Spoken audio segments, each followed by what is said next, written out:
In the digital realm, existence is cheap. You highlight a file, press a button, and suddenly there are two, perfect duplicates, indistinguishable.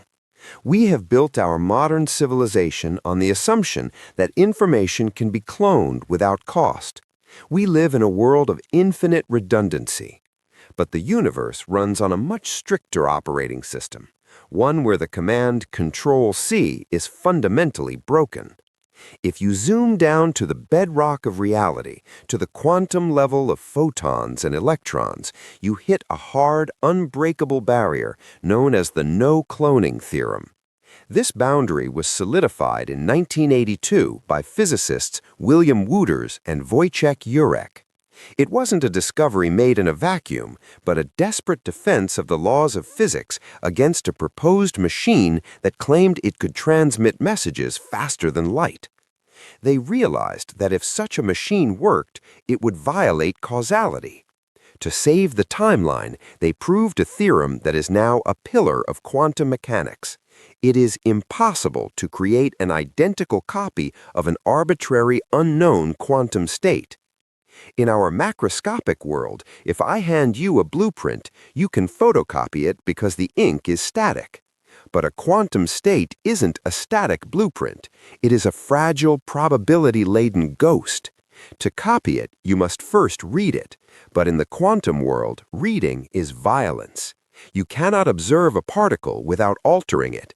The act of measuring its position or spin forces it to choose a state, collapsing its delicate wave function and destroying the very information you sought to duplicate. This mechanism acts as a kind of cosmic digital rights management, a security feature woven into the fabric of spacetime to prevent the universe from crashing. Because if you could clone quantum information, the consequences would be catastrophic for the structure of reality. You could measure one copy's momentum and the other's position, cheating the Heisenberg uncertainty principle.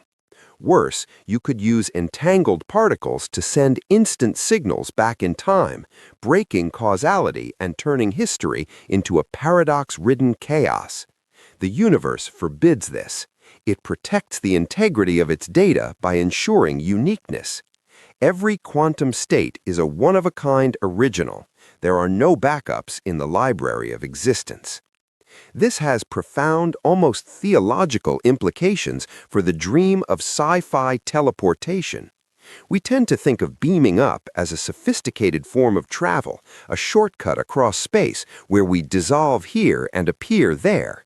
But because of this universal ban on copying, moving a quantum object from point A to point B is not a matter of shipping. You cannot scan a person, save the file, and print a copy on Mars while leaving the original safely on Earth. The laws of physics demand a macabre trade. To create the copy at the destination, the information at the source must be erased. The No-Cloning Theorem ensures that for one version of you to appear on a distant world, the version of you standing on the pad must cease to exist. You are not being moved. You are being deleted and rewritten. The prohibition is absolute. Nature does not allow you to be in two places at once, and it enforces this rule with the ultimate penalty. From that absolute prohibition emerges the only legal protocol for crossing the void, a protocol of destruction. True quantum teleportation, the kind verified in laboratories from Oxford to the high-altitude satellites of China, and most recently refined in the 2024 and 2025 breakthroughs regarding high-fidelity quantum networking, does not transport matter. It transports identity. It uses the eerie phenomenon of quantum entanglement as a bridge, but the price of crossing that bridge is the total annihilation of the traveler. Let's strip the mathematics down to the terrified players.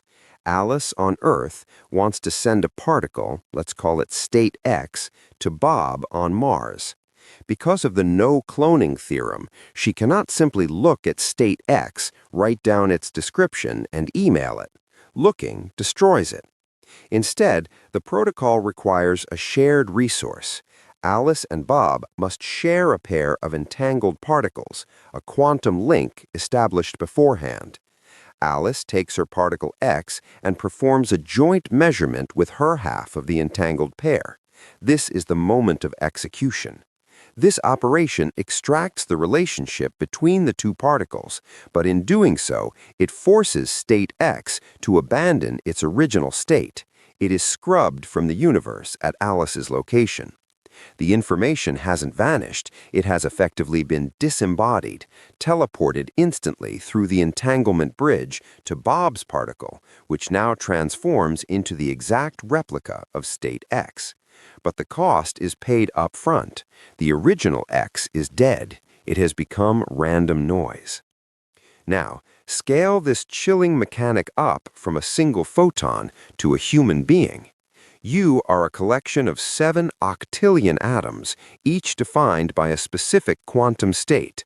To beam you to Mars, the machine must extract all that data to reconstruct you perfectly at the destination. It must capture the spin, the energy, the precise position of every electron that generates the spark of your consciousness. To get that data, the scanner must become an executioner. It entangles you with the receiver on Mars and performs the measurement.